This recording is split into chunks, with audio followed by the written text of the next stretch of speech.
Sementara hari kedua Lebaran dan di masa PSBB, mal di Surabaya tetap buka. Meski begitu, pengunjung mal berkurang hingga 75% dibandingkan hari normal. Pengelola mal menyatakan kondisi tersebut membuat pengelola justru merugi.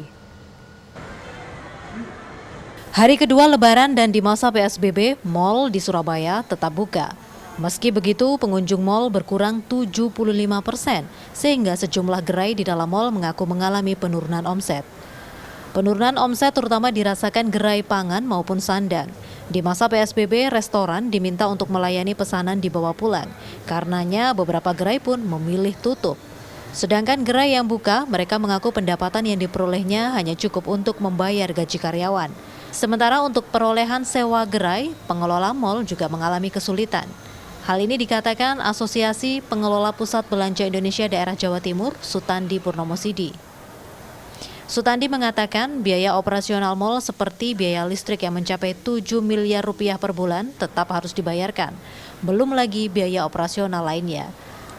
Sepinya mal juga terlihat dari jumlah kendaraan pengunjung yang parkir. Di akhir pekan, kondisi sebelum pandemi, rata-rata kendaraan roda 4 yang parkir di mal-mal besar di Surabaya mencapai 16.000 kendaraan. Di masa pandemi seperti sekarang, maksimal hanya 4.000 kendaraan. Kami sebagai pengelola mal ini masih bertahan untuk buka. Sebenarnya bukan lagi alasan ekonomis. Kalau kita berpikir secara ekonomi, lebih baik mal itu kita tutup. Kenapa demikian? Karena dengan saya tutup, semua burden hilang. Saya tidak harus membayar pegawai, saya tidak harus membayar cleaning service, parkir, dan lain-lain. Tetapi tanggung jawab sosial itu lebih berat. Kenapa demikian? Karena mal itu adalah padat karya. Di dalam satu mal, itu ada hampir 5.000 sampai 6.000 karyawan, termasuk SPG. Sejak pandemi COVID-19, beberapa mal melakukan adaptasi, mulai menyediakan fasilitas cuci tangan, bilik disinfektan, pemeriksaan suhu tubuh, pengaturan jarak antar pengunjung, dan tentu saja mewajibkan pemakaian masker. Beberapa pengunjung pun mulai menyesuaikan.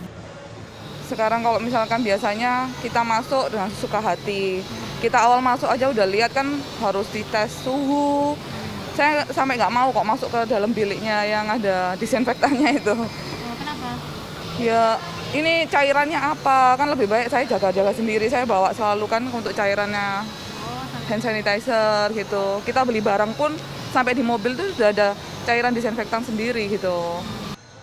Pandemi COVID-19 membuat mal mulai berubah menjadi lokasi untuk berbelanja kebutuhan saja, tidak untuk window shopping ataupun gaya hidup berjalan-jalan ataupun berkumpul.